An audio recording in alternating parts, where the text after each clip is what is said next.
Greetings, Mega Man fans, and welcome back to the Mega Man 42 LPA. In this episode, we'll be taking on the final stage of the Wily Sphinxamid, which at last is looking like a proper pyramid. Now, first thing I'm going to mention, this pit right here, bit of a tricky jump, not too terribly bad in the end.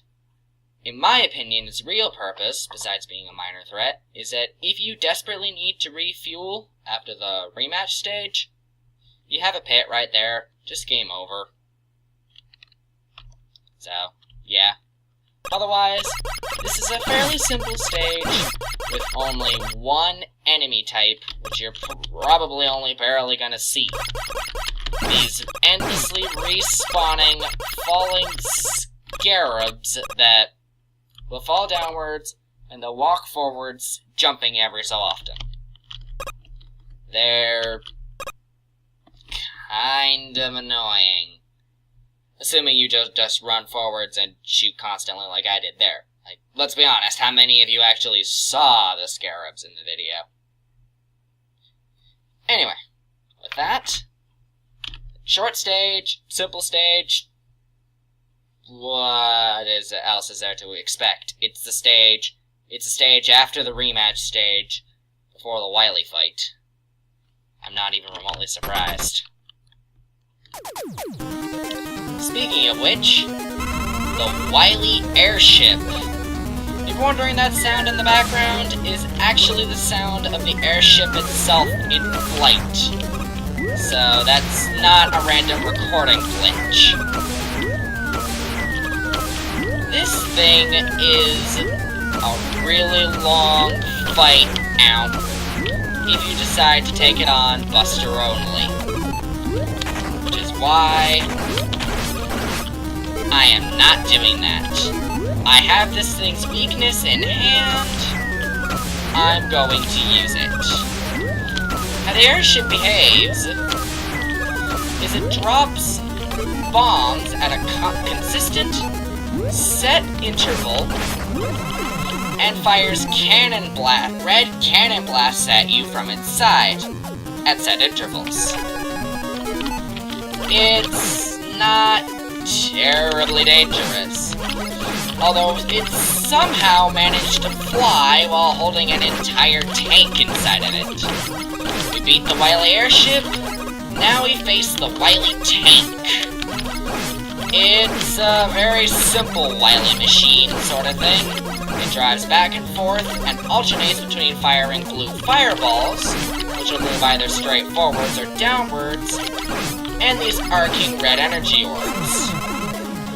And that was an ominous sounding little tink.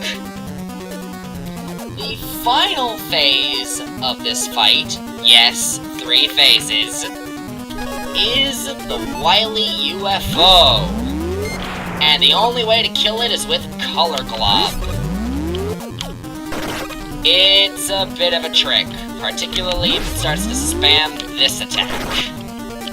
The 4 orbs is one of its most dangerous abilities available to it. It can be a little tricky to deal with in several instances. That being said, for a capsule, this one is surprisingly predisposed to avoid telefragging you. Besides the 4 orbs, its other 2 attacks are to charge up. Like, it charges all of its attacks, which gives it ample telegraphing. It's either fire a large red shot at you, or lightning bolt. It's, I actually will admit I don't hate this thing. For a capsule, it's a very long, drawn-out fight, but I wouldn't go so far as to call it completely cheap. I mean, Color Glob has a ton of weapon energy, and this thing appears in range incredibly frequently. So yeah, Wily's greatest weapon in that fight is really the fight's length. Wily himself is, besides the 4 orbs being occasionally a problem, he is about as fair as every he's about as fair as all the other Fortress bosses, except Doppelganger. And are we going with the American Mega Man 7 ending route? Oh, boy. Oh. Bye, Wily.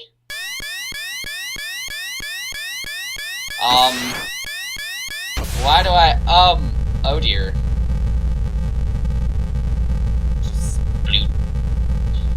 Well, and of course the Sphinx image falls apart, because of course it does. Of course Wily's castle collapses after we beat him. Why are we even surprised by this? And we've rescued the support units! And, likewise, we have beaten Mega Man 42. So, what is there for me to say about this thing? Well, first of all, the plot of... oh. 420, okay. The plot of this game is a complete non-issue. It is entirely unimportant, and besides, like, the ending going the American Mega Man 7 route, the plot is basically non-existent. Which, you know, and even if it was existent, I can't complain too much about it. It's a Wily take over the world plot, nothing too terribly contrived. Music and graphics could be so much better. Songs like this one are really good, but then there are songs like Sandman's song. So yeah, ugh. And the graphics are just, yeah. Some of the stage design can be pretty good. Like, OMBUDS stage was pretty good.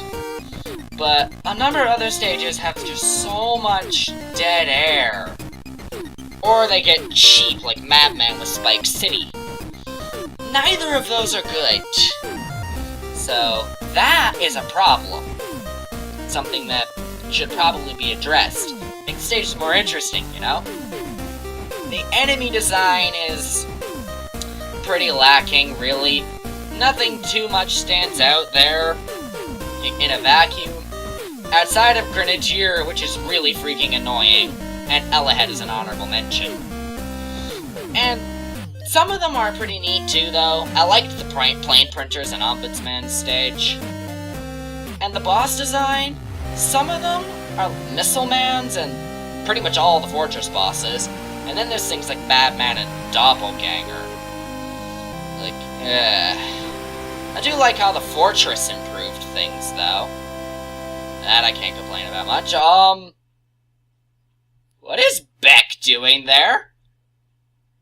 I don't remember Beck being there in earlier versions.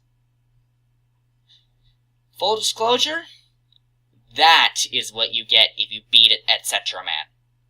You get a nice little cameo of Beck in the end, of Beck from Mighty No. 9 in the ending. Is it worth it? I don't know. It's up to you. Anyway, with that, that's it. That was Mega Man 42. It's mediocre, really. The stage design varies from boring to outright bad. The boss design is pretty bad, with some really great bosses. Particularly in the Fortress. The Fortress bosses are actually pretty okay, in my opinion anyway. Except Doppelganger. The weapon design is the game's absolute shining moment, right there. The weapon design is the one thing that really, well, weapons and a few of the bosses save this game from my label of really, truly, genuinely bad. Bosses like Missile Man is great, along with the fact that they managed to have a 3-phase Wily fight in a game with no E-tanks, and yet I managed to not completely hate it and want to strangle the creator over this. Instead, I actually am oddly fond of that Wily fight, simply because it manages to pull off something that should probably be borderline impossible.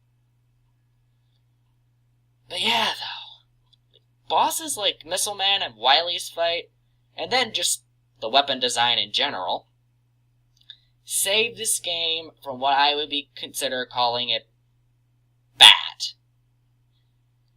Would I recommend playing it? No, I wouldn't. Am I going to say you should avoid it like the plague? No, I wouldn't. If you want to play it, fine. Don't expect to enjoy it all the way through, but obviously I'm not going to stop you. On that note, that's it for the Mega Man 42 LPA. And with that, thank you very much for watching. I hope you've enjoyed this LPA. I hope you've learned something, since that's the point behind doing fan games of this level of quality. And I shall see you for the next LPA. On that note, goodbye, and thank you.